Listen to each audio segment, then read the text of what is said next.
just think we ought to wait till after you graduate. I don't. It's only a month. Janet, a month? Please. It's all right. I personally consider us engaged as of now. Congratulations. David, no. Look, you can say yes in a taxi. I have a 2:30 appointment. I'm and you're... staying right here. Oh, afraid you'll say yes? I'll see you tonight at Brandon's party. Okay. You can say yes there just as well as in a taxi. Goodbye, darling. Bye.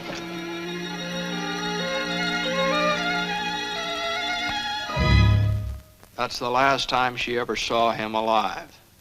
And that's the last time you'll ever see him alive.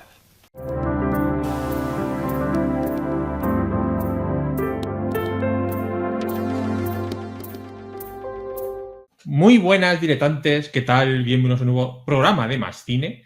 Pues sí, por fin hemos vuelto aquí a los análisis de películas, que ya hacía un tiempecillo que no hacíamos, y pues siempre da y sale ahí el hormigueo especial de decir ¿y por qué no volvemos a Hitchcock? Si al final Hitchcock nunca va a decepcionar, o sea, siempre, película que elijas, siempre va a haber chicha para comentar. Y bueno, pues hicimos una encuesta en Twitter y la gente decidió que íbamos a hablar de La Soga, Rogue, esta película de Jason Stewart. Vaya, qué casualidad que esté Jason Stewart en una película de Hitchcock.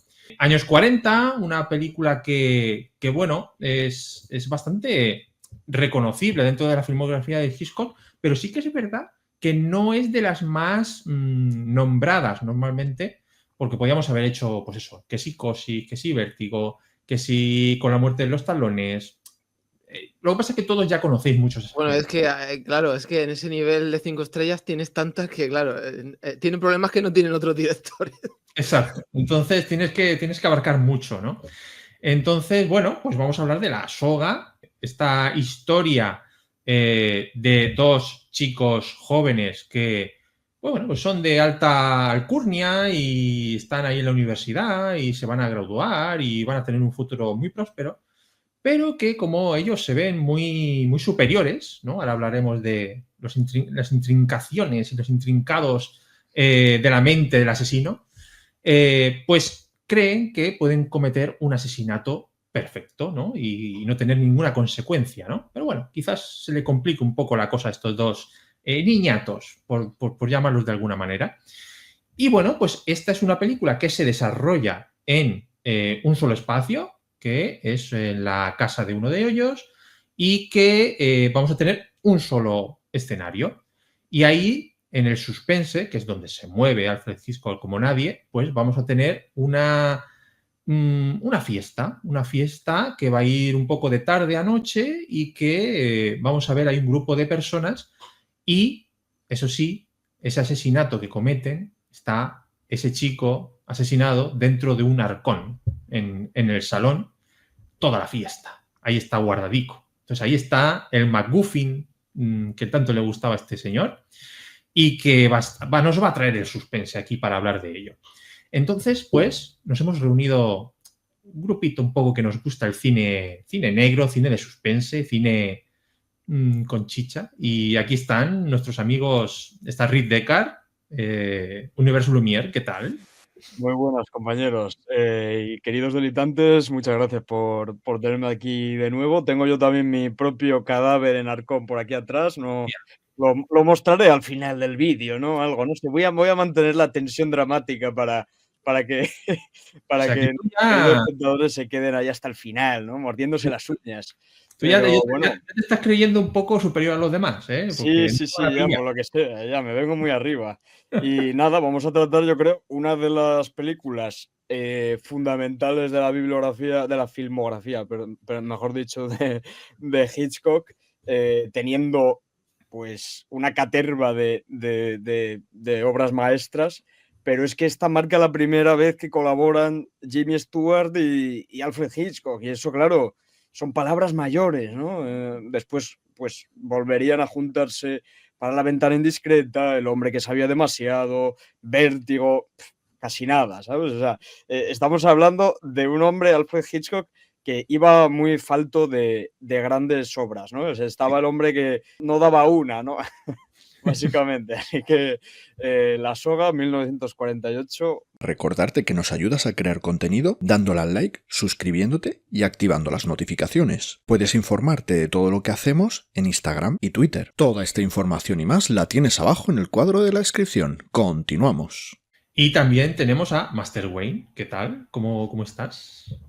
¿Qué tal? ¿Qué tal? Encantado de estar aquí de nuevo. Además, recuerdo que estuve aquí hace ya tiempo, ¿eh? Parece que no, pero hace tiempo para hablar de Crimen Perfecto. Me acuerdo que hablamos de esa otra peli de Hitchcock, que además, curiosamente, tampoco es de las más ultra famosas. No. Y también tiene que ver con esta película por el hecho de transcurrir toda en un mismo espacio y tal. O sea, tiene algunas cosas en común en ese sentido. Y bueno, realmente cualquiera de las películas que estaban en votación hubiera sido genial para hablar de ella, porque cualquier excusa es buena para hablar de Hitchcock. Y esta película además tiene muchas también curiosidades pues, por cómo está rodada, ¿no? Todo esto de que simule ser un mismo plano y demás. Y además que la historia me parece también muy buena, con una tensión tremenda, con esa, o sea, con eso de que tú sabes lo que está dentro del arcón, pero muchos de los personajes no lo saben, y toda esa tensión que se genera está genial, la verdad, y muchas ganas de hablar de la peli.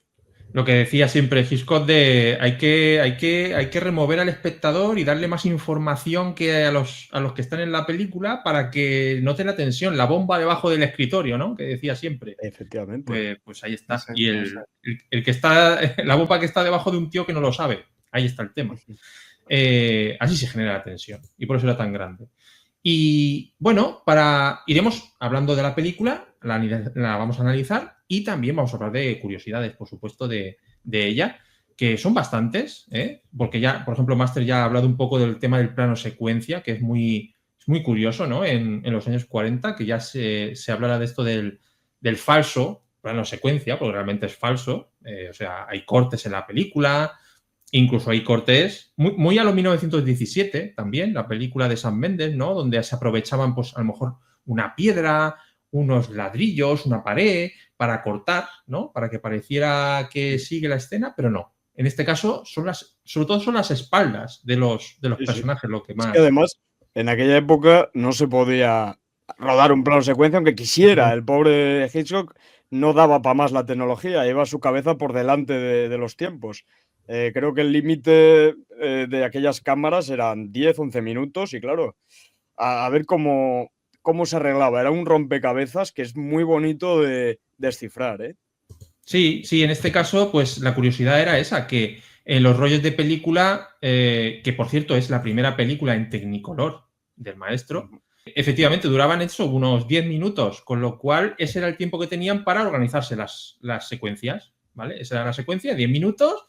E intentaban cortar con un plano falso de estos, de la espalda de un actor o de algo del atrezo o decorado, y con eso cortaban y continuaban la escena.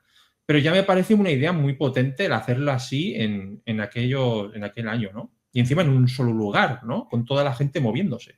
O sea, es muy curioso. Sí, lo que me llama la atención es que realmente luego, es decir, que se tomara esas molestias en simular que no hay cortes, cuando en realidad luego sí hay algún corte, o sea, de los tradicionales, ¿no? O sea, que es como que tampoco, o sea, es curioso porque a lo mejor es que confiaban con que esos cortes fueran tan puntuales que no se iban a notar, ¿no? Pero sí que está bien que tampoco, es decir, que también sea infiel a su propia norma, también está bien, porque si no es como una regla autoimpuesta que casi podría parecer más como un ejercicio de una clase de cine, más que como un reto, ¿no? que uno mismo se pone, pero muy interesante todo esto del plano secuencia. Bueno, ahora lo podemos comentar. Ahora lo comentamos, porque hay alguna curiosidad incluso de cómo se planificó todo eso. Está muy chulo. Sí que me gustaría, antes de meternos en harina, es poner un poco en contexto de dónde viene esta historia, porque, pues, según he estado leyendo un poquito, es una adaptación más o menos libre O sea, no se basa realmente en algo en especial, pero sí que es verdad que se toma como referencia de estos dos asesinos jóvenes y un poco de dinero, ¿no? De familias de dinero.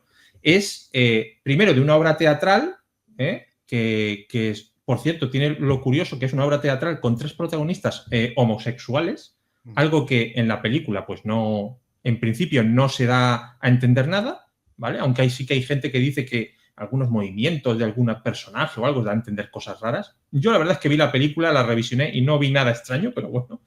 Pero sí que es verdad que lo más curioso no es tanto la obra teatral, sino que esa obra teatral viene a su vez de una historia real, de un asesinato real, que fue el asesinato en 1924, de Bobby Franks, de la Universidad de Chicago, por otros compañeros estudiantes de la universidad, que eran Nathan Leopold y Richard Loeb, que, curiosamente, leyendo un poco la biografía, eran los 2 judíos, de familias judías, y que, pues, tenían el tema este de Nietzsche, ¿no? Del superhombre de Nietzsche, ¿no? Entonces, tenían un poco la idea de que ellos eran seres superiores por su inteligencia y tal.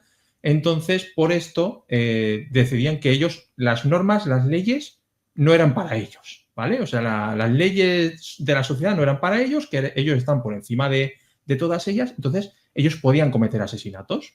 O porque sí, porque eran superiores. Y entonces decidieron asesinar a este chico que la verdad es que podéis leeros un poco todo el tema del asesinato y tal. Es bastante truculento, sí. De hecho, uno de ellos no acabó muy bien fueron pillados y estuvieron en la cárcel. Uno de ellos fue asesinado en la cárcel, de hecho. El otro no, el otro fue puesto en libertad con los años e incluso escribió un libro o algo así. Y bueno, yo os animo a que leáis esa historia porque la verdad es que es muy curiosa para lo que es una historia de asesinato de principios del siglo XX. Entonces, yo lo dejo ahí para que investiguéis. Al que lo asesinaron, se supone que, según su tesis, lo asesinó otro superhombre, ¿no? Es como duelo de superhombres, ¿no? Tremendo, ¿no? O sea, la tesis ya se desmonta por sí sola. Claro, yo entiendo que un superhombre solo puede ser asesinado por otro superhombre. Claro, ¿no? Claro. Superior. Pues superior. Un superhombre superior. Exacto. Un superior hombre. Lo gracioso es que, y luego ya hablaremos más adelante, que fueran judíos cogiendo una tesis, una de las grandes ideas del nazismo, el nacionalsocialismo. La ironía en la vida es increíble. La ironía y las vueltas que da la vida se cuenta solo, ¿no? Se cuentan solas totalmente. Curioso. O sea, es curioso. Sí, me llamó la atención eso de que venían de familias judías y al final es una filosofía totalmente nazi en la Segunda Guerra Mundial.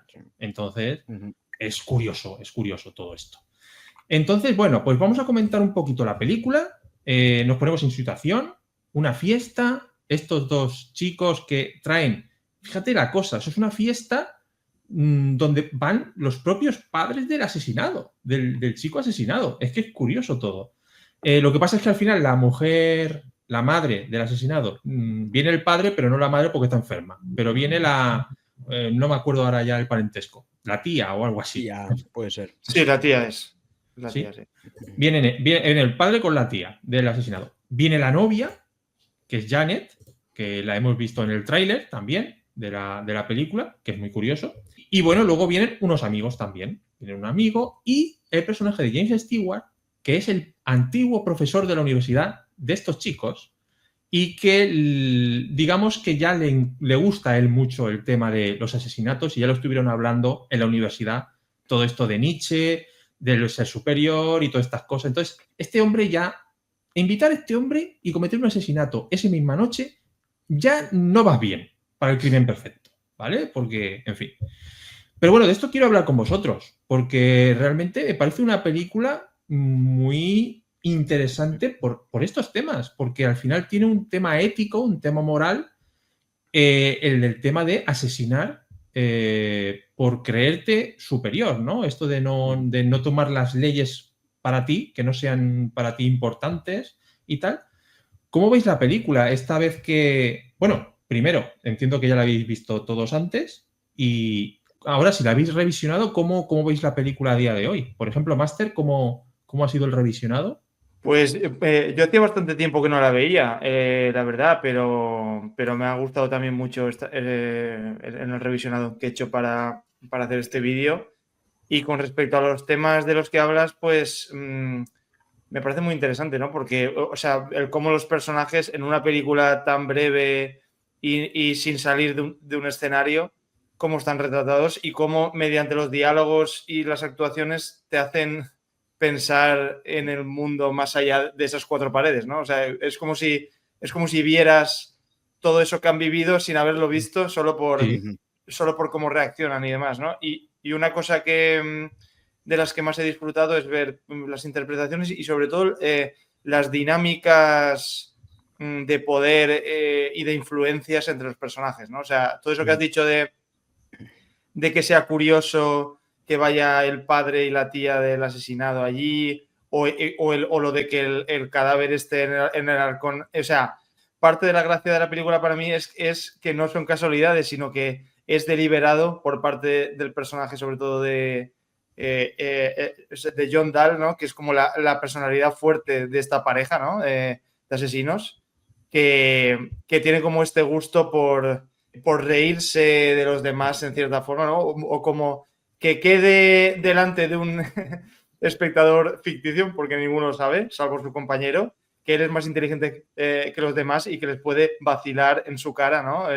Y además, de la forma más macabra posible, incluso con el detalle de usar la propia soga con la que han cometido el crimen para atar los libros que se lleva el padre del asesinado, ¿no? Entonces, claro, la visión esa del padre totalmente ignorante de la situación, de lo que ha pasado, llevándose los libros con cara de preocupado y los libros atados con esa soga, es un toque muy, muy negro, muy sádico y muy de un poco, o sea, muy también del gusto de Hitchcock, ¿no? Que también era un poco sádico, ¿no? O sea, yo creo que Hitchcock también era bastante sádico y también en lo que decías de las dinámicas de poder que digo, también me parece que está muy bien la relación entre los dos asesinos, ¿no? De cómo uno es la personalidad fuerte y el otro es el que se deja arrastrar y el que tiene esos problemas morales tan inmediatos después de haber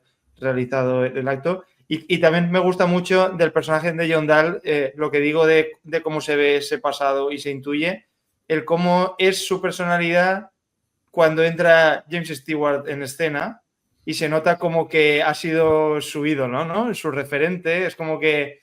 Se pone nervioso. De repente, claro, exacto. O sea, de repente hay un personaje al que quiere agradar deliberadamente, ¿no? O sea, incluso en cosas como cuando le pregunta, ¿cómo lo hubieras hecho tú, ¿no? Si hubieras cometido un asesinato, ¿cómo lo hubieras hecho tú, ¿no? O sea, casi como poniendo la prueba para probarse a sí mismo a ver si lo haría parecido a como él mismo lo ha hecho, ¿no? O sea, que tiene como ese ansia por agradar o por estar a la altura de esa influencia que ha tenido, ¿no? Y también me parece muy interesante a este respecto, pues la propia crítica, creo yo, del guión a todo este mundo, digamos, por así decirlo, intelectualoide de teorías con mucha suficiencia en sobremesas de comidas o cenas o para parecer que eres el más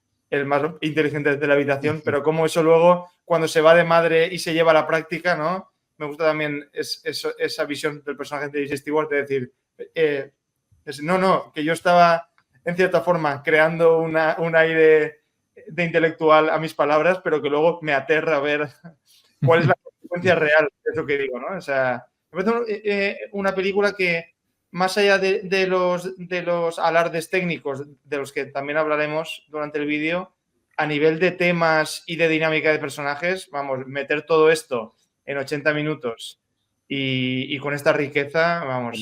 O menos. Le pasa un poco lo que a Ciudadano Kane, que no podemos ponernos en los talones de la gente que vio la película en el estreno en el 48, porque creo que es una película demasiado moderna. Entonces, cualquiera que la vea hoy, o bien por este vídeo, que ojalá la vea alguien por este vídeo, o porque descubra a Hitchcock o algo, les gustará, se quedarán enganchados, disfrutarán el plano secuencia, pero no es la sensación de entrar en el 48 a ver la primera película en color de Hitchcock y encontrarte con esto, con el propio plano secuencia, la sensación de que estás viendo una obra de teatro, que es lo que Hitchcock quería hacer ya mucho tiempo, pero no pudo hacer y quería tener esa sensación de decir, quiero contar esta historia que creo que es muy interesante, pero darle a la gente la sensación en el cine que tendrían si fueran a verme al teatro, el escenario, seguir los personajes, las reacciones, porque al final la manera de actuar tan fresca que te da el plano secuencia es lo más parecido a lo que te puede dar el teatro. Que luego es verdad que el hombre acabó cansado de todo esto y acabó cansado del tecnicismo y no le gustó el encorsetamiento y ya no quiso hacerlo, pero es verdad que entrar al cine en aquella época y ver, por así decir, la floritura o la virguería técnica, pues hombre, eso nosotros no podemos ponernos en los zapatos de la gente en ese momento porque no, el cine era otra cosa y esto fue un shock. Más allá de que te encante la historia, te parezca muy macabra, porque es muy macabra, pero lo técnico siempre es lo que nos va a costar más de intentar pensar cómo la gente lo vio en ese momento, que le pasó a Psicosis, le pasó a Ciudadano Kane, le pasa a películas que la gente las vio y dice, bueno, pues no es para tanto, a ver, no es para tanto. Intenta tirar para atrás y decir qué era el cine en los años 40 y encontrarte esto. Era algo diferente. Otro tema que creo que para una película en aquel momento de Hollywood, porque él ya llevaba allí 8 años, es importante y es esta película lo que se le ve, siendo él ya una persona que había ganado el Oscar con Rebeca, ya, o sea, una persona consagrada, es una economía de medios. Es decir, es crear el máximo suspense, la máxima tensión, algo que puede rayar al nivel del mejor thriller de suspense con nada. O sea, es decir, es el más complicado todavía. Básicamente tengo una mesa, un decorado matte painting o como fuera y dos chicos con nada. Es que no tengo nada, unos actores como en un teatro. Sin embargo, ahí es donde la gente tiene que darse cuenta cuando la volváis a ver. Por eso la frase de menos es más. ¿A qué tienden hoy los thrillers? A más artificio, a más presupuesto, a más giros, a más redundancia. Y al final, cuando ves la soga, te das cuenta de que lo único que necesitas es un guión. Son unos diálogos que consigan construirte esa sensación de peligro. Y en el caso de Hitchcock, como habéis dicho al principio, digamos que el suspense típico de Hitchcock es el de hacerte cómplice. Te hace cómplice y te mete el miedo a ser descubierto porque tienes, como habéis dicho antes, más información que algunos de los personajes. O sea, tú inconscientemente no es que hayas matado a nadie ni estés a favor de ellos, pero hay un feeling ahí dentro de ti de que vas a ser descubierto tú y dices, pero si yo no he hecho nada, pero parece que vas a ser descubierto y a lo mejor tú estás a favor del personaje de James Stewart y de que los descubra, pero el estómago no te dice eso. Tú sientes ese nervio de decir, ¡ay, que nos pillan! Pero, chico, tranquilo, si tú no has hecho nada. A mí me parece magistral, pero al final cuando lo intento razonar y lo intento reducir al absurdo, digo, a ver, ¿qué es lo más? El guión, los diálogos. El guión, los diálogos. Es lo principal. Son magia y son perfectos. Le viene bien que es una película que no marea, que va a lo que va, que son 77 minutos. Le viene bien ser una película que en ningún momento se dispersa. Una de las cosas que sí que puedo decir que me ha sorprendido en el revisionado es que mi recuerdo, que la habré visto a lo mejor 3, 4 veces, mi recuerdo de la última vez es que Stewart era como mucho más prota. Yo digo, Stewart llegará como en el minuto 7 y se queda ahí hablando todo el tiempo. Y que va. O sea, es una película mucho más coral en un principio de lo que yo recordaba y el protagonismo asoma a partir de la mitad de la cinta, más o menos. Pero es una cosa curiosa que el personaje está tan bien escrito y se te queda tanto dentro que mi recuerdo era que, vamos, que se robaba el show en el minuto 5. Era el último en llegar. Y totalmente. a los Es lo- 28 minutos de película. 28. 28, es lo que más me sorprendió, decir, hostia, que no sale, que no aparece. Mi recuerdo era totalmente otro. Me ha parecido sorprendente. Una vez después de saber cosas, ya veo la película de otra manera en cuanto, por ejemplo, a lo técnico. Porque claro, yo de la última vez que la vi ya había leído y me había informado de el plano secuencia. Claro, nosotros vemos un plano secuencia, pero no vemos lo que pasa detrás. El lío que montan para ir... claro, la cámara tiene que pasar. Las cámaras de antes no son como las de hoy. Hoy haces un plano secuencia con el teléfono. ¿Pasa así? Pero claro, el tema era tener que mover la cámara y mover los muebles y ir redistribuyendo las cosas en el escenario, que si volvéis a ver la película, la gente que nos ve, fijaros en eso, claro. Cuando la cámara va hacia la izquierda, va hacia la derecha, hacia adelante, hacia atrás, y tiene que pasar por un sitio que tienen que mover, pues eso, el sofá, la mesa, el arcón, y luego volver a ponerlo. Es decir, tiene que haber un ballet, una coreografía alrededor de la secuencia. Que Muy de teatro, por otra parte, también eso. Exacto, que imagino que en su día sería una cosa como de locos de intentar planificarlo, porque hoy tenemos en mente otro tipo de plano secuencia, que podemos salir corriendo por la calle con una cámara o podemos tirarnos de un balcón con una cámara, pero poneros en situación del tipo de cámaras que estaban moviendo y lo que eso conllevaba en ese momento para el escenario, que había que redistribuirlo todo según los actores iban y venían y tenía que fluir. O sea, técnicamente me parece una cosa muy destacable. Es verdad que todo el mundo se queda, pues eso, nos quedamos al final porque hemos nacido en otra época con la historia, el suspense, lo increíblemente enganchante que es todo, pero lo técnico en la época debió ser increíble verlo en el cine eso.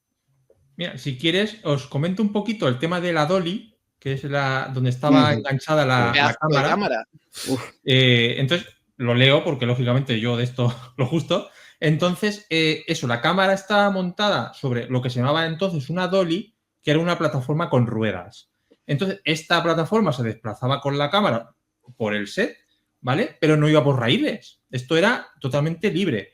Entonces, el suelo estaba marcado con números que señalaban los 25 a 30 movimientos de cámara que requería cada rollo de 10 minutos. Luego, las paredes del apartamento sí que se retiraban mediante raíles para dejar pasar esta cámara y después se volvían a recolocar rápidamente para volver a aparecer. También los muebles iban con ruedas, montados con ruedas para moverlos más fácil, y para evitar el ruido de todo este cacharreo de cosas, claro, el suelo estaba tratado acústicamente y forrado con fieltro. Vale. Y lo curioso que tengo aquí, que quería comentarlo, es que el editor de la película, que se llamaba William Ziegler, planificó los movimientos que se tenían que hacer por el set, por el decorado, utilizando la casa de muñecas de su propia hija como set de rodaje y piezas de ajedrez en lugar de los actores, para planificarlo todo. Su casa de muñecas de la hija y piezas de ajedrez para los personajes. Muy curioso todo eso.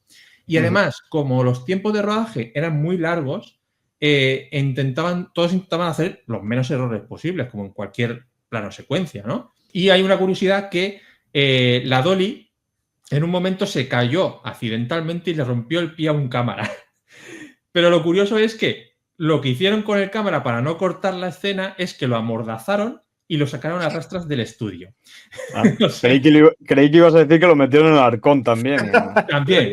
Ya no cabía nada más ahí. Y el tema, aparte de la cámara, no sé si también has leído lo de los micros, porque los micros fueron otro reto, porque claro, no estaban acostumbrados al tipo de movimiento, claro, y encima al ruido. O sea, quiero decir, cuando una persona, si por este vídeo o por otro, o por interés en Hitchcock, veis la película por primera vez, daros cuenta del contraste entre lo arbitrario que parece todo, ¿no? Que dan un paso para aquí, que dan un paso para allá, que están ahí como en una fiesta bebiéndose un vaso de whisky.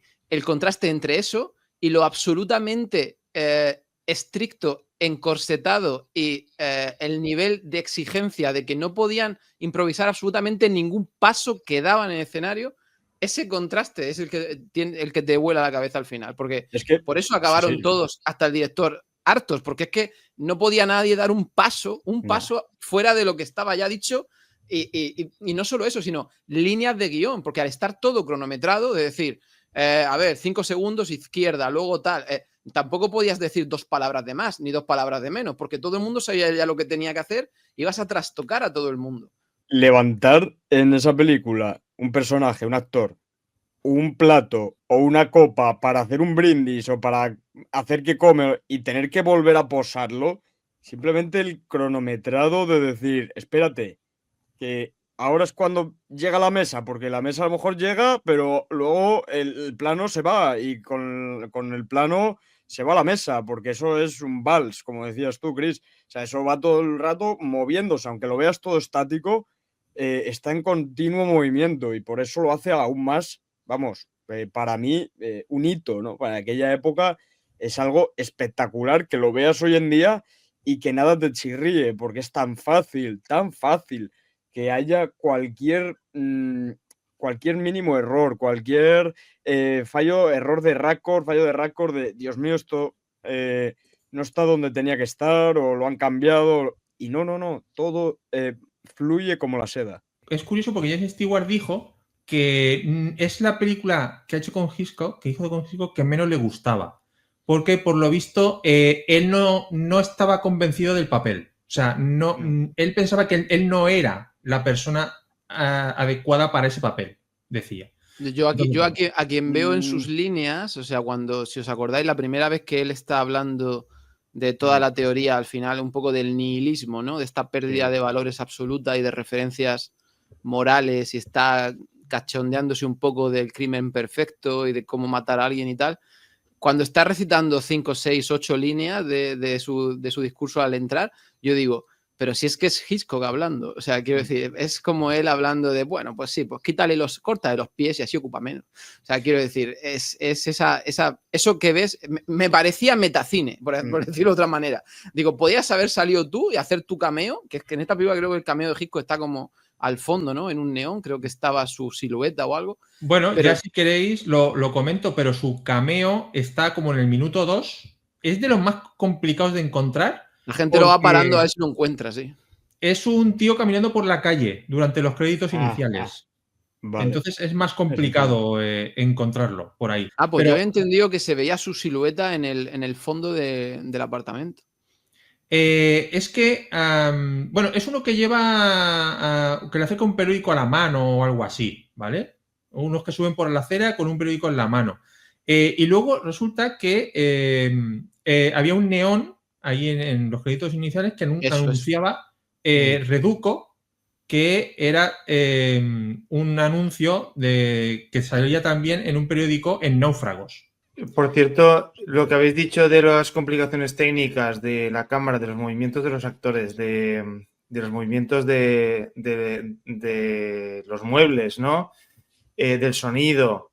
Y también hay otra cosa añadida, que es el tema del foco, que yo no sé cómo tendrían que ir cambiando el foco de la cámara para ir adaptándose, porque aquí recordemos que hay, o sea, es decir, la misma cámara pasa de un plano general hasta un plano detalle por todos los tamaños de plano diferentes, y todo eso me imagino que a nivel de cambio de foco debía ser una locura, porque si se te va en algún momento ya no vale la toma, o sea, ya hay que repetirlo de nuevo. Y esto también me hace pensar que una de las cosas que más me fascinó precisamente en este revisionado es el tema, porque Hitchcock es una personalidad como muy rica, ¿no? Hay muchos temas recurrentes, hay muchas cosas y cada uno es como que nos tenemos predilección por un aspecto o por otro, ¿no? Pero yo siempre he entendido a Hitchcock precisamente como un director muy de montaje, en el sentido de que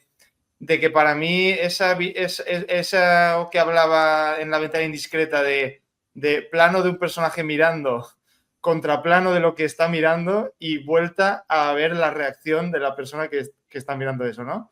Entonces es muy curioso cómo, o sea, que es un poco la base de La ventana indiscreta, incluso la base de Vértigo, por ejemplo, ¿no? El personaje siguiéndola y cómo reacciona o bueno, todo el tema del voyerismo, que es muy de Hitchcock, es esa misma idea, propiamente. Y me hace mucha gracia como aquí, claro, al tener que usar un solo plano y no recurrir prácticamente nunca a cortes, se las tiene que ingeniar para seguir esa misma filosofía de ver las reacciones de personajes a cosas que suceden, pero usando muchos trucos o como soluciones a esos problemas, como por ejemplo el fuera de campo, ¿no? Por ejemplo, hay un caso que me acuerdo ahora mismo, que es ver al otro personaje interpretado por Ferdy Granger, este que salió en Extraños en un tren también.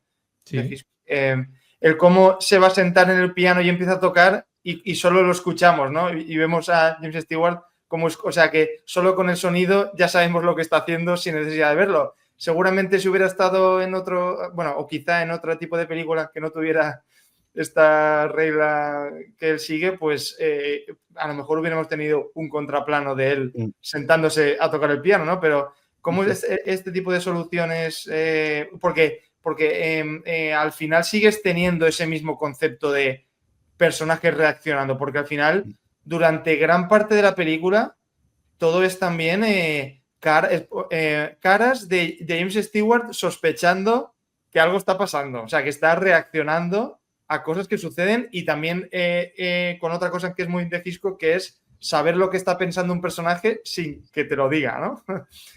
Solo con la imagen ya sabes lo que está pensando un personaje, ¿no? O también las caras que pone este Ferdy Granger cuando está totalmente acojonado cuando algo pasa y siente que les van a pillar, ¿no? O sea, que hay un montón de reacciones de personajes a situaciones, pero todo está, ¿no? Con esta coreografía de actores y de cámara y demás, todo está hecho para que siga esa fluidez que te da el plano secuencia, incluso también lo que digo yo de los planos detalle, que son muy de Hitchcock también. Los planos detalle son como claves, son como claves y pues, empezando por la propia soga, ¿no? Que tiene como sus varios momentos de plano detalle de la soga, como de ese protagonismo que tiene, y el cómo eso está usado con la misma cámara, la misma que te acaba de rodar todo el salón entero, acaba en un momento dado bueno, o por ejemplo el plano del estrangulamiento, que empieza en el estrangulamiento y va hacia atrás, entonces ves todo el escenario, ¿no? O sea, es igualito que el forcejeo de la pistola, casi al final. El forcejeo de la pistola es plano detalle de la pistola, pero plano detalle muy, muy cercano, muy hitchcockiano, y no estás viendo realmente el forcejeo. Estás viendo cómo se mueve el revólver, pero no estás viendo. Ellos están gritando y están forcejeando, pero no estás viendo más que al final el revólver. A mí me parece que una de las formas que usa para lo que decías de información y reacción es muy también del teatro, que es, por ejemplo, dos personajes hablando en primer plano, sí, delante de la cámara, vamos a decir, y Stewart detrás. Y entonces lo ves como está allí como escuchando y tuerce el gesto o hace un... y así es muy visual porque es como en el teatro, como cuando se te ponen dos personas en primera línea, por así, hablando al espectador y hay alguien detrás que está, pues eso, reaccionando. Pues en ese caso intentaba compaginar un poco lo que el medio le otorgaba o le dejaba dentro del encorsetamiento con alguna técnica de teatro que también pues le viene muy bien a la película, porque quieras que no. Si ya lo hemos dicho pocas veces, estamos ante, obviamente, una de las mejores películas de la historia de un solo escenario. Claro, obviamente. Y también os digo, por eso dura la película 77 minutos y te lo cuenta todo y te enteras de todo y no tiene que durar 180. Y tiene un ritmo apabullante. Tiene un ritmo que ni decae ni tampoco te abruma. Es perfecto, simplemente perfecto. Hay otro plano que seguro que todos recordaréis. La cámara simplemente posada al lado del arcón, con la criada, digamos, levantando, quitando ya lo que vienen a ser las sobras, los candelabros, el mantel. Es un plano que lo ves y dices, es incluso hasta, dirías, un poco heterodoxo, ¿no? Es raro porque no está prestando atención a la conversación de la gente que está en el hall, en el salón.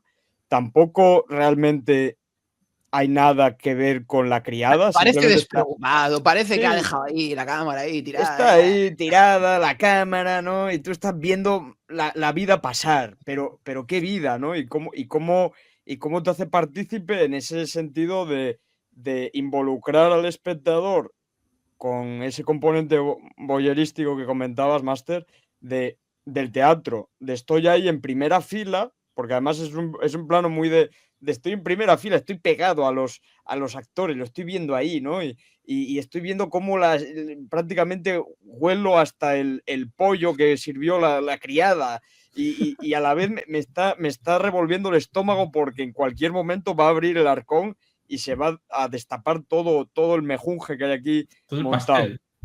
Todo el pastel, efectivamente. Es que es una consecución desde el principio, desde que ya te abre la película poniéndote en claro de qué va esto, ¿vale? Va de un asesinato y tú eres uno de los asesinos, porque es que tú eres uno. Es verdad que al Es un final cómplice. quieres que a los Eres asesinos los cómplice. cacen, pero eres un cómplice, porque al fin y al cabo eres testigo, eres el único testigo del asesinato.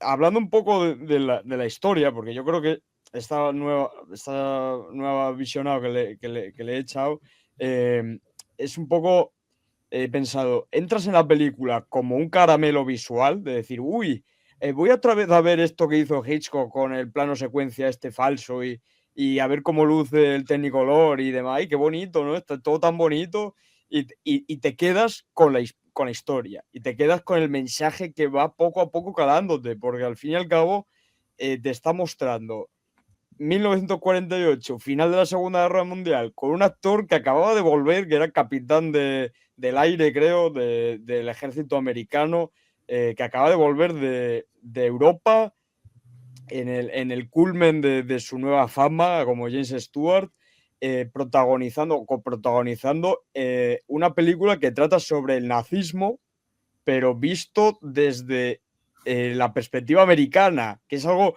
que era totalmente insólito, porque siempre era visto como, sí, esos extranjeros, ¿no? Esos europeos locos, que están majaretas, todos están perdidos. Siempre en la guerra, siempre. Unos beligerantes, siempre quieren matarse, ¿no? Pero aquí te lo está poniendo en un contexto completamente pulcro, aristocrático. Estamos ahí en un ático lujoso, con un mobiliario que te asombra, unos vestidos, y aún así hay un componente de frivolidad, un componente de perversidad, de algo falla, algo hay aquí psicológicamente que no está bien y que para mí es el desencadenante cuando mantienen la conversación sobre esa conversación filosófica de, bueno, bueno, pero hay gente que sí que merece morir por entes superiores, seres que valen más, claramente, ¿no? Que tienen un intelecto superior y unas habilidades, vamos,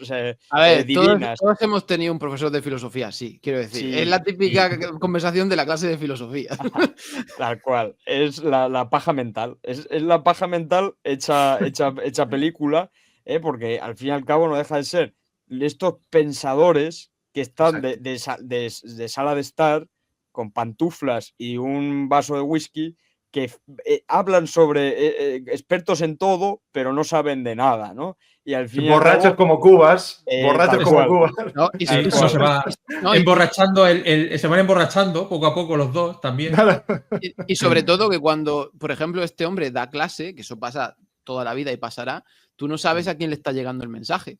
Tú eres una persona más adulta, mayor, que sabe lo que ha estudiado, es un profesor, y tú sueltas ahí tu mensaje y tienes que tener mucho cuidado de ver a quién le llega. Claro, pues le puede llegar a gente normal o le puede llegar a gente descerebrada, pero bueno, ahí siempre está ese peligro. Claro. A mí hay una cosa que me gusta mucho en la película porque es, como decía Master, el tema de las reacciones en esta película es súper importante. O sea, cómo reaccionan los personajes a lo que hacen otros dentro de ese salón. Pero también me gustan mucho las metáforas, las ideas y las dobles intenciones que hay en todo. O sea, por ejemplo, el Arcón, cuando el tipo este decide pasar todo lo de la biblioteca, lo decide pasar a donde está toda la cena y coge los candelabros con las velas para ponerlo todo fuera, como que se supone que él dice que es solo para tapar más el Arcón y que nadie lo pueda levantar, porque está toda la comida ahí encima y está el mantel y todo. Pero realmente al final tú, o por lo menos yo, que a lo mejor tengo la mente muy sucia, yo lo que veo que al final él lo que ha hecho es como un funeral. O sea, ha montado una especie de funeral con candelabros y el arcón como si fuera un ataúd. Es lo que a mí me da la impresión cuando veo ese momento en la película. O sea, ha puesto 2 candelabros, has encendido las velas y está la urna esa y tú dices, esto parece un funeral. Y lo mejor de todo es que va a venir la familia al funeral. O sea, hay unos dobles sentidos en la película que yo no sé si están hechos así, adrede en ese momento, pero para mí el punto macabro ahí es que quiere que la gente Claro. se acerque ahí. Sí. Claro, Quiere claro. no, porque tú dices, puedo meter el cadáver en un arcón, en un dormitorio, porque imagino que habrá dormitorios en una casa, y aquí nosotros estamos en el salón bebiendo y ya está. Lo que quiere es que todos, su padre, su novia, toda la familia, vayan al puñetero arcón a coger una gamba ahí y a coger un cóctel ahí. Quiere ese punto macabro de acercarse a. Es un poco como cuando tú estás en casa de tus padres, estás en tu habitación y llega tu novia, ¿no? Y es como que, ¿en qué? Hacemos cositas, novia mía, vamos a hacer cositas y dejas la puerta abierta, ¿no? No le metas el pestillo y ese peligro de que los padres os pillen, ¿no? En ese momento. Sí. Es un poco... Obviamente lo que justifica es que, bueno, poniendo todo este peso encima, ¿quién coño va a abrir el arcón aquí con toda la comida encima? Pues la gente va a pensar, pues eso, que es una mesa y ya está. La intención que no verbaliza, porque no hace falta verbalizarla, es quiero atraer a la gente lo más cerca posible del cadáver aquí, el riesgo. Sí, eso sí. Y además, fíjate cómo está, de alguna forma, hablando de metáforas, te está hablando de una sociedad americana que está, porque está floreciendo. En aquella época estaba el boom americano en su máximo esplendor después de la Segunda Guerra Mundial. Y te están hablando de una sociedad que está pujante, llena de... está harta de comer, de lujos, de las últimas tecnologías y demás, pero en el fondo hay un cadáver que es todos los nazis también que fueron a Estados Unidos y toda esa especie de lado siniestro que nadie quiere mencionar y que en la película es verdad que hay algún momento en el que dicen, oye, sí, ¿y por qué has puesto la mesa en este arcón que además es que no queda bien y queda feo y tienes además una mesa para comer, es el comedor, en el comedor se come, ¿no? Y en el salón se está, ¿no? Por eso es para lo que tiene cada uno sus funciones. Pero aquí es como todo está al revés porque la misma sociedad está un poco pervertida, está un poco al revés, no está encajando todas las piezas correctamente. Sería un poco algo que esconden debajo de la alfombra, ¿no? Exacto. Sí, yo creo que eso que siente el personaje de John Dahl, que no está verbalizado, pero está muy actuado. Digamos que hasta el punto de que yo casi veo, no sé si soy yo, que estoy un poco enfermo, pero casi veo un poco de excitación sexual en él mismo cuando asesina, que parece como si hubiera tenido una especie de orgasmo o así. Sí, y luego cuando tiene estos arrebatos de placer macabro, como por ejemplo es el momento en el que se le ocurre, porque además no es que lo tuviera planeado, es que se le ocurre en cámara. Nosotros vemos el momento exacto en el que tiene la idea y prácticamente tiene un éxtasis, pues eso, ¿no? Casi como de excitación suprema ahí, ¿no? Que eso...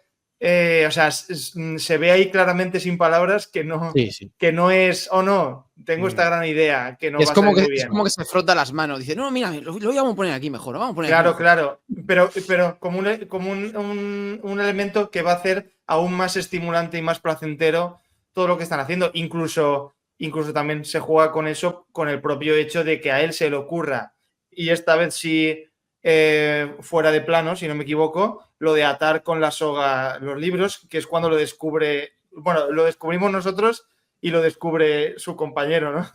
Que está ahí sufriendo y de repente se da cuenta de la idea que ha tenido, ¿no? Es que también me parece como que la película, es decir, va de un crimen perfecto, ¿no? Como la propia película con ese título, pero casi te da a entender como de que realmente los dos personajes, los dos asesinos, es como que los dos, por motivos diferentes, quieren ser descubiertos, en el fondo. El personaje de John Dahl porque quiere que todo el mundo conozca la gran obra que han hecho, y el otro personaje por la culpabilidad, claro, porque Sí. a él se le ve sudando y sufriendo prácticamente desde el momento de... Bueno, y aparte se emborracha y todo, ¿no? O sea, realmente... Sí. Es que tú piensas, Master, que para mí los dos personajes de los chicos que tienen que funcionar sí o sí, porque si no la película no funcionaría para nada, creo que están súper bien elegidos, primero por eso, porque cada uno de los dos, con dos personalidades diferentes, te muestran con sus gestos y con sus expresiones todo lo que están pensando, lo que están sintiendo. Uno lo está pasando muy mal, uno está sufriendo, uno está con la culpa. Según avanza la noche, más culpabilidad y más y más y más. Y el otro, sin embargo, va con esa cara de sonrisa, esa cara de sonrisa malévola que pone cada vez que se le ocurre algo para rizar el rizo del crimen perfecto. Y dice, oh, esto es un detalle, este detalle que se me acaba de ocurrir es de una mente privilegiada, ¿sabes? De hecho, te das cuenta, o sea, por los diálogos que tienen, te das cuenta, lo que decía Chris de que no sabes el mensaje a quién está llegando. Por algunos diálogos que tienen, dan a entender como de que este tío siempre ha estado mal de la cabeza, o sea, o siempre ha sido macabro, siempre ha tenido, pues, esa psicopatía encubierta. Exacto. En realidad, porque mucha psicopatía, o sea, muchos psicópatas no llegan a asesinar a nadie, pero simplemente tienen esta falta de empatía clara con los demás. Y, o sea, aunque algunos tienen falta de empatía, pues un poco, como decía Sergio, de salón, ¿no? De boquilla, pero otros realmente es que no sienten nada. Es decir, no sienten nada al ver como una persona, y también va arrastrando a personajes que luego sí que tienen esa moral. Y lo que decías, Fran, de lo del uso de las metáforas, lo del funeral, a mí también me gusta mucho cómo está usado el tema del piano. O sea, es una de mis secuencias favoritas, el diálogo que tienen James Stewart y el personaje que está tocando el piano. Y o sea, es una especie de interrogatorio en el que las notas que está tocando van desvelando cómo el interior del personaje se intenta, o sea, es como que intentan mantener la compostura, pero como sutilmente con la forma de tocar es como que sonoramente tú estás notando cómo el personaje por dentro se va. Y este hombre le sigue trayendo bebida. Sí, a ver si canta, ¿no? De una vez. Claro, es gracioso, Master, porque al principio, cuando aparece por primera vez James Stewart en la está tocando el piano Philip, que es este personaje que lo está pasando mal, y lo primero que le dice es: ¿cuánto has mejorado en el piano? ¿Sabes? Y luego, sí, has mejorado, pero luego, según eso, las notas van cayendo un poco, ¿no? Sí que quería dar como curiosidad, perdona, que al final el MacGuffin es una persona, es un muerto. O sea, también quiero decir que se llama David Kentley. Yo creo que hay que darle su momento, su homenaje a este pobre hombre que está en una película de Hitchcock y solo aparece para que le ahoguen y ya está. Y es curioso porque no tiene ninguna línea de diálogo, más allá de lo del tráiler que hemos visto al principio, pero es curioso porque aparece su nombre el primero en los créditos.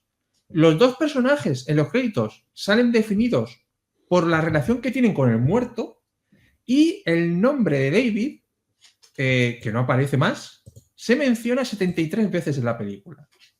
Como curiosidad. Aparece otra vez, pero abreviado, que es las iniciales en el sombrero, DK. Exacto. El protagonista menos protagonista de la historia del cine, ¿eh? Nunca alguien con tan poco apareció tanto. El sombrero tanto. También está muy bien, ¿eh? Es una muy buena jugada lo del sombrero. Detalles, porque, vamos, detalles. Si en aquella época no era súper aburrido la ropa que llevaba un hombre medio y te podías confundir de chaqueta o de sombrero, era algo súper fácil que pasar. Y déjame también, ya que hablamos de lo importante que son los actores elegidos, es que, como curiosidad, la idea es que el elegido para interpretar el personaje de James Stewart en principio era Cary Grant. Y luego también el personaje de Brandon, del chico más inseguro, lo iba a hacer Montgomery Clift. Pero por el tema de la homosexualidad de ambos, según lo que dice la información, se negó, o sea, no los eligieron. No se eligieron y rechazaron los papeles precisamente por eso, ¿no? Por la rumorología de homosexualidad y el tema de que fueran asesinos. Entonces, por ahí no fueron al final elegidos. Que, por cierto, está el personaje, ¿cómo lo veis vosotros? El personaje de la novia, de Janet, que o sea, está el padre con el tema de los libricos y la cuerda, pero es que también está la novia, en donde tu personaje maravilloso, que lo tienes encantado ya, Master, el John Dahl el tío, en su locura maquiavélica, no se le ocurre otra cosa de que como sabe que David ya no va a venir, que eso es algo con lo que se juega mucho en la película, de a ver si viene David, a ver si viene, que está tardando mucho. Encima quiere liar a la novia de David con el amigo que está allí que no se ha enterado de nada. O sea, ¿esto cómo lo veis? Eso ya es un poco de este tío ya un poco es, ¿cómo se dice? ¿Morbosidad o esto qué es? A ver, el único que se preocupa de verdad por David es su padre. Los demás está un poco... Sí, incluso ponme una copa, ponme otra, pero y la tía también. De hecho, Kenneth no lo verbaliza en la película, pero cuando al final la chica le dice... Bueno, nos vamos, no me voy yo con el padre de David, de mi prometido. Vente tú también, ven, ¿por qué no? Y Kenneth está como, pues claro, uy, que se viene, ¿sabes? O sea, está buscando su ventana de oportunidad, ¿eh? Kenneth toda la película. Y es que el amigo John Dahl es experto en liar las pardas, porque teje ahí una madeja de líos y de tensiones entre James Stewart y ellos dos, los dos amigos y asesinos, entre la chica, Kenneth y el muerto. O sea, el padre que está por ahí loco perdido de nervios. Es que es todo es como un camarote de los hermanos Marx, pero a nivel de tensión, de pánico, de morbosidad, perversidad, y es un cóctel explosivo. Macabra, sí, pero elegante. O sea, bueno, es que los trajes... hombre, es que asesinar en traje. O sea, ¿qué más elegante que eso? O sea... Y sin despeinarse, yo creo que lo que le viene bien a la obra, a la película, es que haya, entre comillas, gente normal. Hacía falta la gente normal, porque al final Stewart está en el rollito de ellos. Stewart está en la misma onda, entre comillas, están ahí en la misma frecuencia y ves el contraste con la gente normal, ¿no? Como si hubiera estado una persona, pues eso, el padre, la novia, que no están en estos rollos nihilistas, ni en estos rollos de la superioridad moral, ni en estos rollos el humor negro que al final es el rollito que se llevan.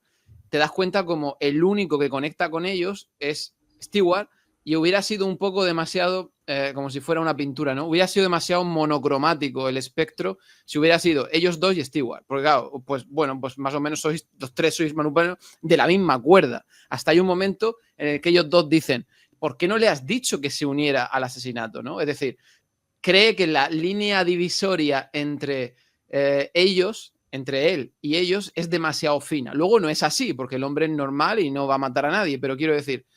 Hacía falta, para mí esa gente hace falta simplemente como gente normal para dar el contraste, porque Stewart es gente normal, pero él conecta con la frecuencia de los locos estos. Entonces la gente normal te da el contraste de decir, bueno, esta gente está a lo suyo, a otra historia, no se han enterado de nada, no se enteran de nada, y Stewart pone un pie ahí, hace 3 preguntas, les pica un poco y ya sabe todo.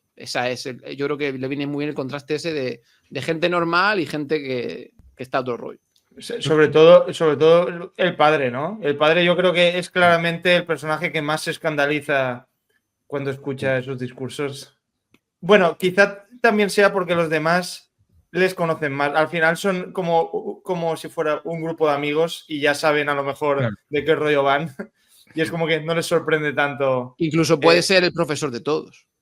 Sí. Ah, bueno, claro, por supuesto. Sí, de hecho. Sí, de hecho, creo que dicen algo como de que iban a la misma clase. No lo sé, pero por la edad, las clases... Sí, podría serlo.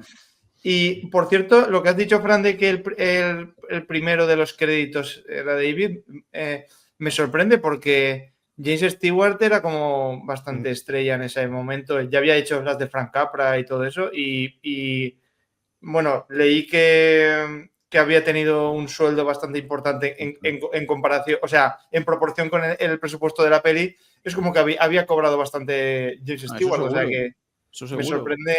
No, pero yo creo que era por lo que decía Fran, de que luego el resto de actores está escrito en los créditos como con la relación con David, como el Vale, padre. dices al final que sale el primero de. Vale, claro. Claro, y Sí, luego por lo demás es supuesto, eso sí. que es el padre de David, la novia de David, el Pero profesor porque de todo David. gira alrededor de David y por eso está en. Claro, Pues otra seguro. broma de Hitchcock, ya está. Claro, porque en los créditos del inicio creo que sí sale James Stewart ahí bien grande. Sí, no, eso. Sí.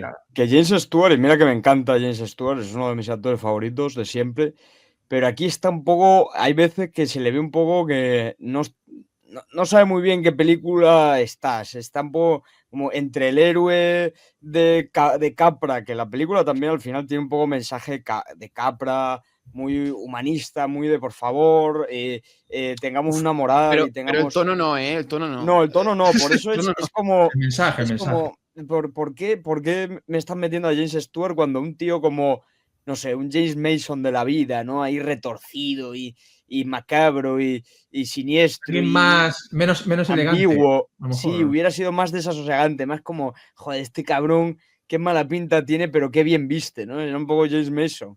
Y James Stewart me encanta, pero es verdad que no sé si también, igual, seguramente Hitchcock lo había pensado de descolocar un poco al espectador, ¿no? Porque James Stewart venía de ser el gran héroe americano, el caballero sin espada, y aquí de repente te lo meten un personaje que la verdad es que hasta que no pega... Una frase, unas ideas que vaya. Es que ambiguo. Bueno, este tío es un asesino más. O sea, este tío. Ahí lo tienes en lo que decía antes Frank, que él mismo no estaba convencido de su personaje. Pues imagino que ahí hubo conversaciones que él se sentó y dijo, pero ¿cómo quieres que diga yo estas líneas? Dijo, sí, porque luego al final tendrá su explicación, su redención. No eres un asesino, tal. Pero imagino que hubo su tira y afloja, claro. Fíjate que incluso Cary Grant también le hubiera venido bien porque tiene ese lado oscuro pícaro. Y como cínico, pícaro, exacto. Sí. O sea, es como que James Stewart, yo siempre le veo buena persona al final. Haga lo que haga, no sé. Bueno, y Cary Grant de paso se hubiera ido se hubiera llevado a la novia también. Exacto. Eso sí, es verdad. Ni para Kenneth ni para el muerto, es para mí. Exacto. No, el chico ese tenía poco que hacer, sí. Pero sí que me lo imagino en esas frases que para James Stewart eran más problemáticas. Yo me imagino 100% a Cary Grant diciéndolas. 100%. Sí. Quería dar una curiosidad de la tía, esta señora Mrs. Atwater, que también es otra que le da un poco igual su sobrino, quien sea, ¿vale? Porque ella bebe y come y habla de sus cosas. Entonces, ya que no ha sido elegida en este caso Encadenados, Rick, que la elegiste tú, sí que te voy a dar un tip, que es cuando hay una referencia a Encadenados, que es la anterior película a esta de Hitchcock, cuando esta señora se pone a hablar de sus actores favoritos y empieza a hablar intenta recordar la película que vio en el cine de Cary Grant con Ingrid Bergman, que no se acuerda muy bien del título, algo y algo así como algo sobre algo, creo que se titulaba, o solo algo, o algo así. Se está refiriendo a la película que hizo 2 años antes Hitchcock, que es Encadenados, en ese caso. O sea, curiosidades también, ¿no? Sí.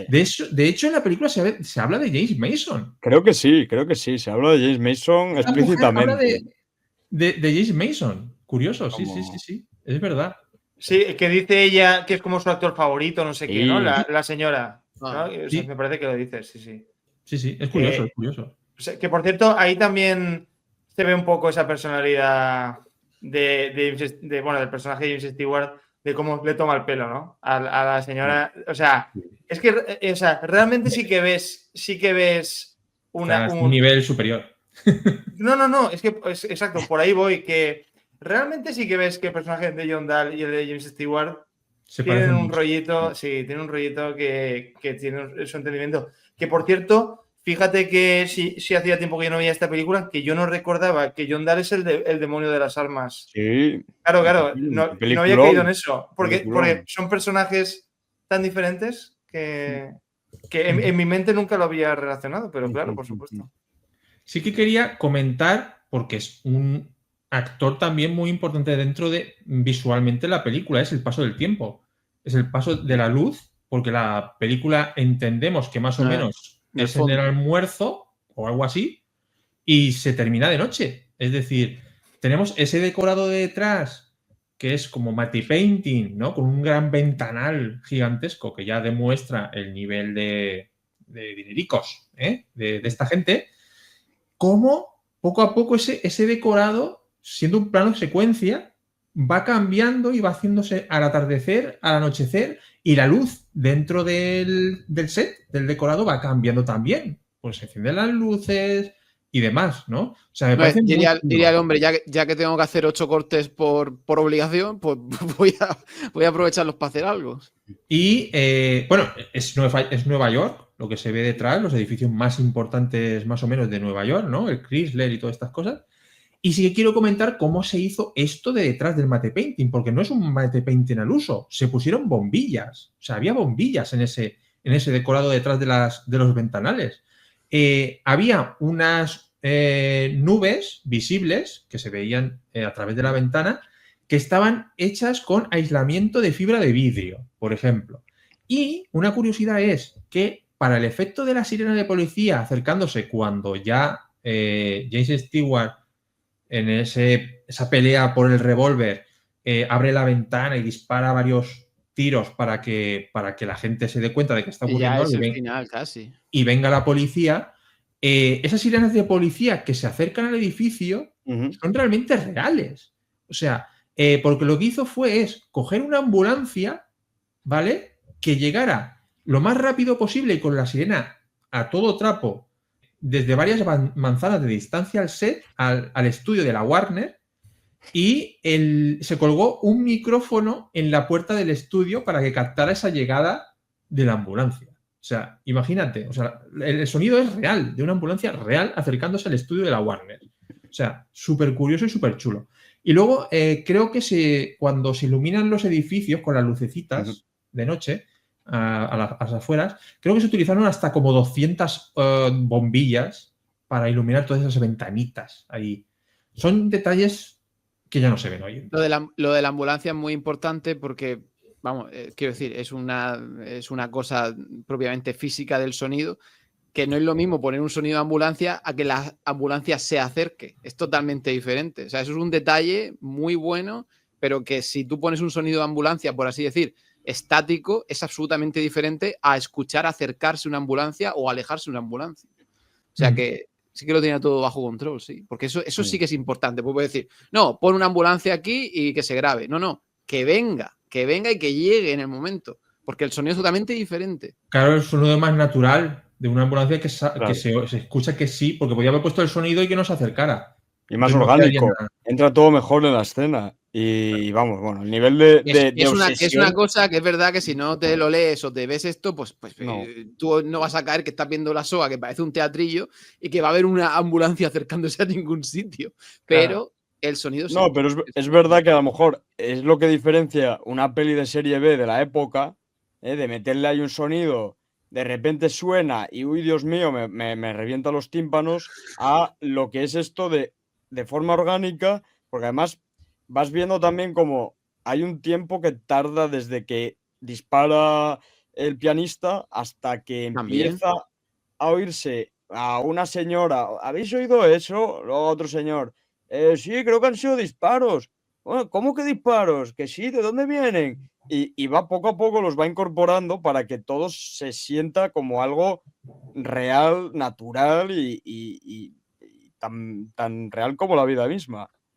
Sí, que no es como en otras películas que dirían, pega los 3 disparos y aparecen los policías por la puerta. Ahí ya, dice, bueno, ¿qué ha pasado aquí?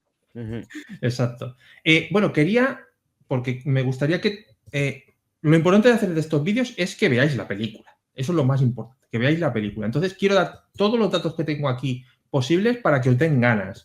Y, por ejemplo, para que sepáis dónde están los cortes, que no son los cortes de espaldas, de plano de secuencia, es decir, cortes reales, realmente, de edición de la película, os los voy a decir que son muy rápidos, ¿vale? Uno es cuando Janet llega a la fiesta, otro es cuando Philip grita mentira, cuando la señora Wilson, cuando grita mentira en una de las conversaciones, ¿no? En este de que mataba pollos, Sí, que degollaba sí. pollos, ¿no? Sí, la reacción de James Stewart, ahí hay un corte. Los estrangulaba, sí, sí. Me Cuando- encanta una cuando- de las frases de ese trozo de película que dice Stewart, el día de la estrangulación. Sí, sí, Ostras, sí. Claro, Eso- porque eso- hablan de, ¿cómo se llama la película esta? Donde matan un día en Estados Unidos a la gente. ¡La purga! Claro, es que hablan de eso. Al final dicen Total. el día de la, el día Sí, de la sí, sí. estrangulación. Total, pensé yo, coño, ¿esto qué es? ¿La purga? ¿La noche de La las purga. bestias? Sí. Totalmente. Sí, lo pensé mientras la revisionaba. Luego otra es cuando la señora esta que se olvida de las películas entra en la habitación para anunciar la llamada de la madre de David, que está preocupada, y cuando Brandon saca su pistola del bolsillo mientras Rupert, Jesse Stewart, narra su teoría sobre cómo se cometió el asesinato. Esos son los cortes, no son muchos, son apenas 5 No. cortes reales editados de la película. Pues ya tenéis Eh, un juego de chupitos ahí para. Chupitos Totalmente. con la soga. Si ya lo habéis visto muchas veces, pues traéis a más amigos y. ¡A la corte! ¡Ah, corte! Y una última curiosidad que es que esta película no estuvo disponible en cuanto a derecho durante 3 décadas, ya que fueron recuperados por Alfred Hitchcock y se las dejó a su hija durante ese tiempo, ¿vale? Entonces no se pudieron exhibir, que fueron conocidas como las infames 5 películas perdidas de Hitchcock, que se reestrenaron en cines alrededor del 84, más o menos, que son La ventana esta, la soga, La ventana indiscreta, El hombre que sabía demasiado, Pero quién mató a Harry y Vértigo. Esas son las películas que se reestrenaron mucho más tarde, en los 80. Esta película no se pudo ver en cine desde el 48 hasta el 80 y algo. Eso es, esas 5 películas. Eso es. ¡Qué locura! Pero, ¿en España hablas o en...? No, en el No, no. mundo. Ah, En el mundo, general. el mundo. Ah, Sí, vale. tenía la hija de Hitchcock ahí en un sótano, ahí, Sí, como, sí. bueno. Exacto. Aquí O sea, tengo pero la sí que se ventana estrenó. indiscreta. Sí que Sí, se claro, estrenó. claro. Se estrenó y luego ya no se volvió a ver. Una vez que salieron de los cines, Vale. Sí, no te quedaron muy como bien. congelados ahí, Sí, en entiendo. el tiempo. Mira, pues todas las de James Stewart, ¿no? De hecho, ¿no? O sea, creo que has dicho... ¿no? Pero ¿quién mató a Harry? No es. Bueno, esa no, pero las otras Sí, 4 además- creo que son... ¿no? además Creo que sí. son las 4 de Sí, James Stewart, curiosamente. exacto. Sí. ¿Quién mató a Harry? Pero ¿quién mató a Harry? Si se llega a quedar en el sótano de la hija de Hitchcock, tampoco, o sea, pasar, lo que se dice pasar, no pasaba nada tampoco, ¿eh? Es de las flojas. Sí. Pero bueno. Flojita, tampoco bajonera. Pues, Sí, además esa está como rodeada, en la línea temporal, está como rodeada de obras maestras. Todo. De obras O sea, maestras. Sí, es fue como... el Es que los- mancha negra, tú. Sí. todo lo que cuenta de este hombre fue una locura. O sea, No, había unos años ahí en los que se tiraba un pedo y salía una obra maestra. ya está, y era así de fácil. Podemos comentar lo del tráiler, que es muy interesante. También. Bueno, lo del tráiler es eso. Es curioso porque... Porque lo para que mí dice- es metraje encontrado recientemente. Sí, Nunca lo había bueno. visto yo eso. Claro, esta imagen que hemos visto al principio es eso, es el tráiler original de cine donde, curiosamente, vemos vivo a David en el parque hablando con Janet la tarde antes o la mañana, no lo sé La seguro, mañana. Se emplazan Claro. para la noche, sí. para la noche. Pues por la mañana, cuando ese mismo día lo van a asesinar. Es decir, y aparece James Stewart, es muy curioso ver a James Stewart decir que esta es la última vez que vais a ver a David vivo y los demás también, ¿no? Pero no es algo liviano. Es una escena, me parece súper importante porque el chico hace como el ademán de proponerle matrimonio. Ella le dice que tienen que esperar hasta que se gradúe, que solamente le falta un mes. Él insiste, ahí entre risa y risa. Y ella, bueno, ya veremos en la fiesta luego, ya te diré que sí en la fiesta, tal. O sea, contexto, mucho contexto. Está muy bien. Un sentido de Lo que- anticipación de algo va a pasar en esta Exacto. fiesta. La Exacto. gente va con expectativa a esta fiesta. No es Exacto. una fiesta cualquiera. Pero ¿se sabe si esta escena está rodada para el tráiler, de la misma forma que el discurso de James Stewart mirando a cámara está rodado para el tráiler. Entiendo Para que el sí, ¿no? tráiler. Sí, Para sí, el- sí. O sea, no es una escena que se rodó pensando en quizá usar. No, es para el No. tráiler. Aún sí, No. hombre, yo creo que el propio tráiler que acabamos de ver, pues tiene esta historia de. Pues casi es como una pieza propia, ¿no? En la que tú quieres que el espectador empatice con esos Sí. personajes para luego decirte, y ahora van a fallecer. De hecho, me gusta va presentando los personajes, porque casi parece como si fuera Agatha Christie, que no sabes quién es el asesino, aunque ahí te lo dicen, pero me hace gracia como dice, y es el padre, la prometida, no sé qué, o sea. Sí. me gusta No, mucho. es Fíjate, curioso. en O sea, aquella época que no era tan fácil ver un tráiler como lo es ahora, pues, joder, habrá gente que habrá ido a la película y no habrá visto ese metraje. Y sin No, embargo, claro. ahora, que perfectamente esa técnica se podría utilizar porque al final lo ve todo el mundo que quiera ver una película, ya ha visto el tráiler antes.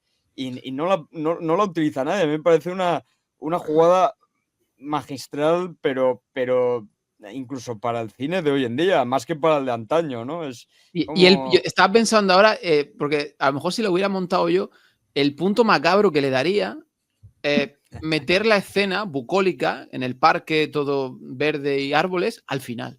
Qué bueno sería ese final, de ver la conversación de ellos dos felices por la mañana, después de todo lo que has visto de película. Duro, ¿eh? Bueno, claro, sí. No, claro, tú es que también estás en el rollo de estos tres, ¿eh? Un poco. Entonces... Creo que el golpe sería la hostia. Diría, hostia, esta escena bucólica ahora después de esto tan jodido que he visto. Claro, yo también entiendo que esta escena rompe el tema de plano secuencia. Rompe tono, rompe todo. Es como Sí, bueno, estoy claro, haciendo otra también. cosa.